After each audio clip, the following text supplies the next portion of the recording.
wonder from our Lord Jesus Christ this morning. Let's together hold on to God's promises. Sabi nga sa kasabihan, kapag gipit, kahit sa patalim kumahapit. Pero mali yun mga kapatid. When we have God in our life, kay Lord lang dapat tayo kumapit. Sa salita ng Panginoon, humawak tayo ng mahigpit upang sa kinabukasan natin, hindi tayo magipit. Jesus Christ is our faithful promise keeper. Amen. So, may story po ako. Naway magustuhan. May tatlong hikers. So, pangalanan na lang natin silang si Piccolo, si Tom, and Jerry. So, siguro sa Hong Kong to kasi mahilig mga tao dito pag-hike. So, itong tatlong taong to is nag-decide silang pumunta sa kagubatan. Dala, bitbit ang kanilang kompletong gamit. Pagkain, tubig, at syempre kumot, mga portable na upuan, tent. So, masaya silang nag-hike. So, meron doon biruan, kulitan, at enjoy sa pagkakwentuhan. Even yung kanilang mga story, yung life story nila, is pinagkikwentuhan nilang tatlo. So, sa hindi inaasahang pangyayari, itong si Piccolo, siguro sa sobrang excitement niya, nahulog siya sa hukay. So, hindi niya napansin yung hukay na malalim pala. So, nagpatuloy maglakad or mag-hike si Tom tsaka si Jerry. So, pero parang napansin ni Jerry, parang dalawa na lang tayo ngayon na Tom, sabi niya. So, napag-desisyon na nilang bumalik at hanapin nga si Piccolo, since kaibigan naman nila. So, since sa hukay siya, syempre mag-i-echo, tulong! Tulong, sabi ni Piccolo. So, pumunta doon si Jerry at si Tom. Sa sinabi nila, syempre confirm muna nila, baka kung sino yun. Ay, Piccolo, ikaw ba yan? Sabi niya ganon. So, sabi niya, oo, sabi niya ganon, tulungan niyo naman ako kasi hindi ko alam na may hukay pala dito. So, anong sitwasyon mo dyan? Sabi ni Jerry. Sabi naman ni Piccolo, naku, napalian yung kamay ko, tsaka pa ako, hindi ako makagalaw. So, sabi ni Jerry, Tom, since matalino ka, ikaw na mag-isip ng idea. So, ang ginawa nila, yung kumot na dala nila is pinagtali-tali nila yon hanggang sa makabuo sila ng mahabang tali. So, sabi ni Jerry, Piccolo, maghuhulog kami ng kumot, mahaba to, so ilagay mo, ikulupot mo sa iyong katawan. O sabi naman ni Piccolo, nako, imposible, kasi nga bali nga yung katawan ko, tsaka kamay ko, hindi ko matali. Sabi ni Jerry, since yung ngipin mo is matibay, kasi kumakain tayo ng tubo sa probinsya kagatin mo na lang, sabi niya gano'n. So sabi ni Piccolo, sige, para lang makaakit ako dyan. So hinila nila, patuloy silang naghihila paunti-unti, hanggang sa medyo malapit na, nandun lang sila kumbaga sa tuktok. So itong si Jerry, sa kakulitan niya, tinanong niya si Piccolo, okay ka lang ba? Siyempre sasagot si Piccolo. Siyempre, dun sa awareness niya, di ba? Sabi niya, oo, Tom, Jerry, okay. Siyempre, pag bukas ang bibig niya, nahulog ulit siya. So, end of the story. So, yung story.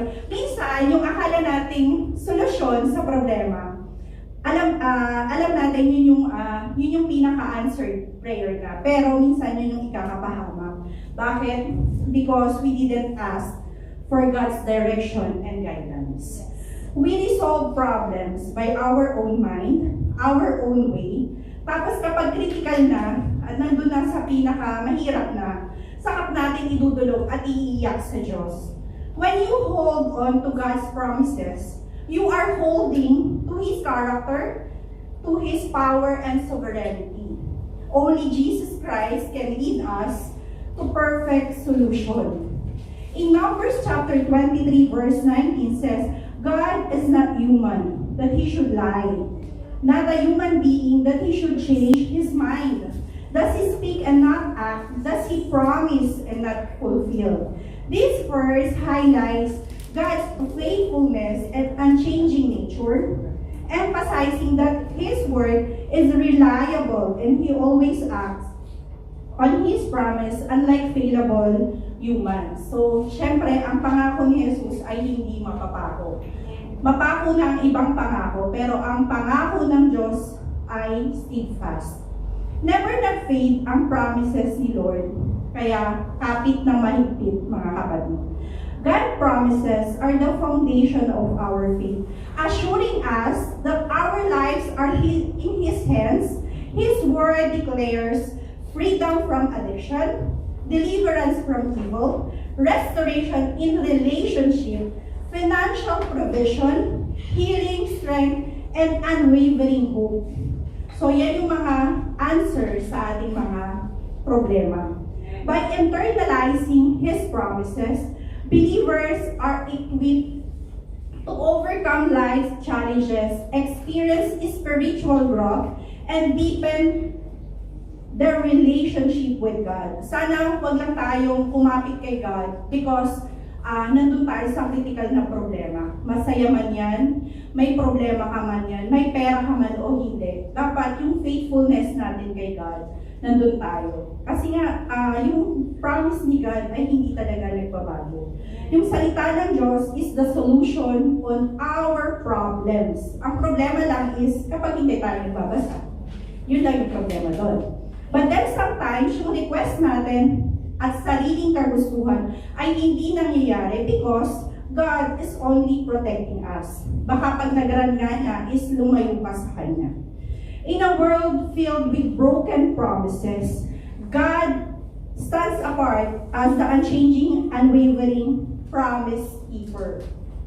His word is more solid than the beneath in our feet. He cannot and will not fail. When human promises falter, God's word remains steadfast. Trust in His promise, knowing they are anchored in perfect love, grace, and faithfulness. In Psalms chapter 46, verse 10, He says, "Be still and know that I am God. I will be exalted among the nations. I will be exalted in the earth." God knows that you are tired. He knows you're doing your best. He knows you don't know exactly what future holds. But He sees you. He has a plan for you and me. He will make a way for you and me. Kaya manatili tayong tapat sa ating Panginoon. Minsan, may mga pagkakataon na nanghihina tayo. May mga pagkakataon na nalalamig tayo.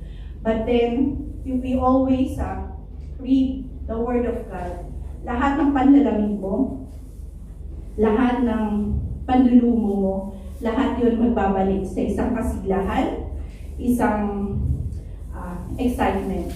So, sa ngayon, since matatapos na ang taon, at syempre, magbabagong taon na naman, dapat mas manatili nating pag-alagin, mas manatili tayong pag-initin kung ano man ang faith natin sa Panginoon. Because the promises of God is steadfast. Jesus Christ is the promise keeper. To God be the glory.